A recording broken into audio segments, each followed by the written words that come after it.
Bien, y como se los anunciaba, quien nos acompaña es el doctor Cristian Jiménez Corte, que es especialista en Derecho Internacional.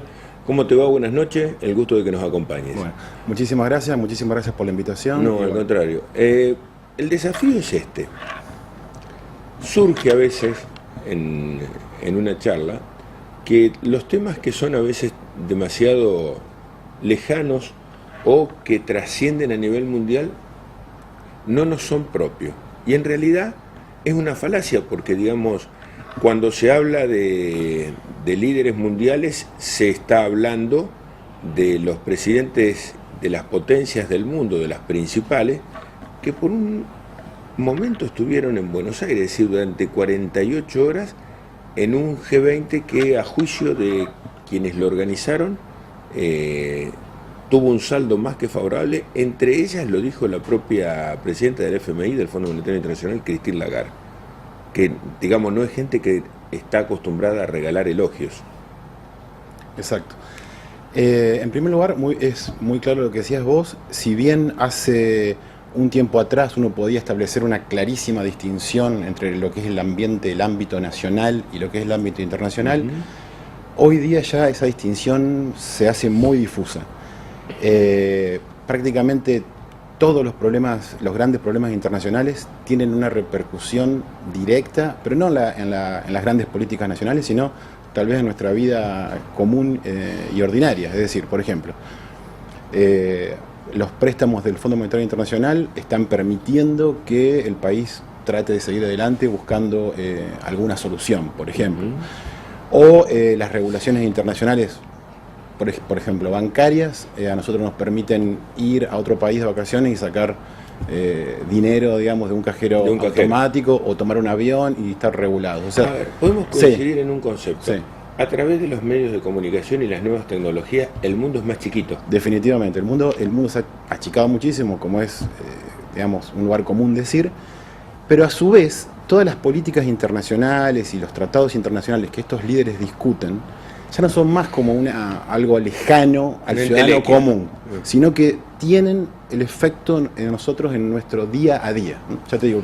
O sea, cuando hablamos, por ejemplo, de gas invernadero, cuando hablamos de la cuestión ecológica, no es un tema que está en los aledaños de las potencias, sino que hoy rige para todo el mundo. Exacto. Hay una serie de problemas que podemos llamar problemas transnacionales que de alguna forma están más allá del Estado-Nación, ¿sí? Son problemas comunes a una región o a todo el mundo directamente. Por ejemplo, el narcotráfico. Por ejemplo, el narcotráfico, que Santa Fe lamentablemente sufre las consecuencias todos los días con algún robo, algún asesinato.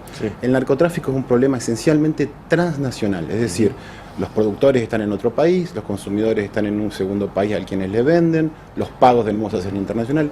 Entonces hay un problema transnacional que repercute en la vida de cualquier vecino de Santa Fe. Hemos vaciado el molde en el que estaba vaciado aquel concepto que estudiamos en otra época en la Facultad del Estado-Nación, ya no es estático, sino que es por demás de dinámico. Yo lo que te diría es lo siguiente, el Estado-Nación sigue teniendo su relevancia absoluta y a través principal en la esfera internacional.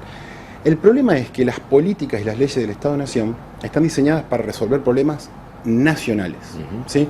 Cuando estos problemas se transforman en internacionales, narcotráfico, lavado de dinero, terrorismo, medio ambiente, el Estado-Nación pierde un poco la capacidad de control, la soberanía, la capacidad de control de estos problemas, porque lo trascienden, lo exceden a su poder real, ¿no es cierto?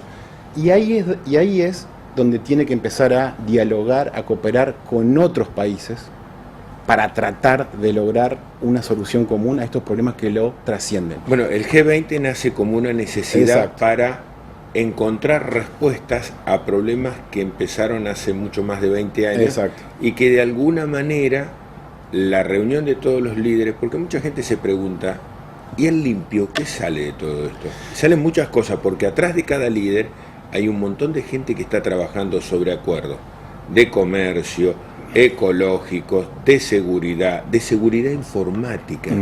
De seguridad informática, que aunque pueda no parecerlo, hoy es un mundo que está hiperconectado informáticamente hablando, ¿no? El G20, como vos bien decís, nace originalmente en el 99 y después como se refuerza en el 2008, pero principalmente para tratar de buscar una solución a un problema transnacional que fue la crisis financiera del 2008. Exactamente. La crisis financiera sobrepasó todas las posibilidades de respuestas nacionales. Cada país, ni siquiera Estados Unidos, era capaz de contener esa crisis financiera. Estuve en octubre de ese año 2008, los primeros días de noviembre, cuando fue electo Barack Obama, parado frente a la Baring Brothers, que era, digamos, de alguna manera, la Baring Brothers no, era Lehman, el edificio de Lehman ahí en el distrito neoyorquino de Wall Street, y era de alguna manera el lugar, el epicentro donde hacía pie el corazón de la crisis, y se preguntaba a todo el mundo cómo se iba a salir de esta burbuja financiera, bueno, con todo lo que pasó después, ¿no? Bueno, exacto. En ese momento los países dijeron, hay que buscar alguna forma de cooperación entre muchos países para tratar de regular, de buscar alguna solución a esta crisis. Y originalmente el G20 fue inicialmente focalizado específicamente en cuestiones financieras y bancarias, con ministros de Economía y presidentes de Banco Central. Y originalmente se focalizó en eso, buscar una solución común a un problema que lo trascendía a cualquier país.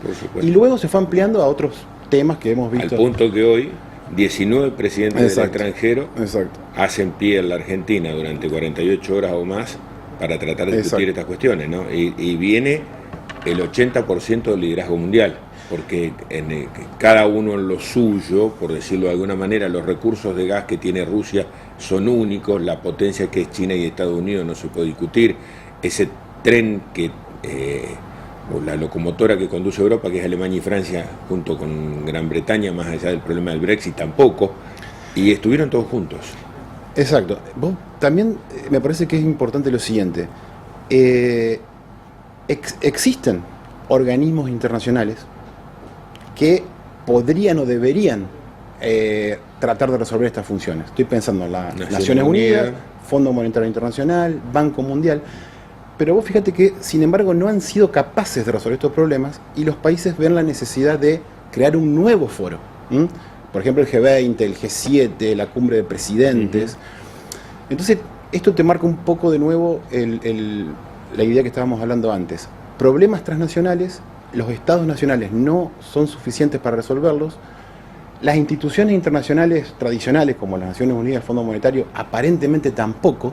Entonces los países necesitan crear nuevos foros para tratar de buscar alguna solución, y acá nos encontramos con el G20, el G7 y una cantidad impresionante más de grupos, foros, instituciones internacionales, que por un lado puede ser positivo, o es siempre positivo que los países se junten a discutir y a buscar soluciones comunes, pero por el otro lado hay un fenómeno interesante que es el fenómeno de la fragmentación de la gobernanza internacional, de la gobernanza global. ¿Por qué? Porque a diferencia del Estado-Nación, no tenés un presidente que toma una decisión, sino que vas teniendo una multiplicidad de foros con mayor o menor importancia que se hacen cargo de aspectos parciales y fragmentarios de los problemas internacionales. Entonces, por un lado muy bien, que haya más foros, más discusión, más diálogo, más cooperación, perfecto. Pero por otro lado, esta fragmentación por ahí conspira para lograr un resultado... Sí, lo que yo creo que también la fragmentación es la resultante que lo que empezó por la cuestión económica y financiera trascendió a los ministros de Economía o a los economistas y puso a mirarse la cara frente a frente a los líderes mundiales. Exacto. Y eso me parece, a mí me resultó como impacto muy fuerte verlo al presidente de Francia, a la primer ministra británica, al presidente ruso, al presidente chino, al presidente de Estados Unidos en la Casa Rosada. Da una sensación que es distinta a la hora de valorar. Digamos, se sale del cabotaje para entrar en otra dimensión. Sí, desde el punto de vista de la política exterior argentina, sin duda es un éxito.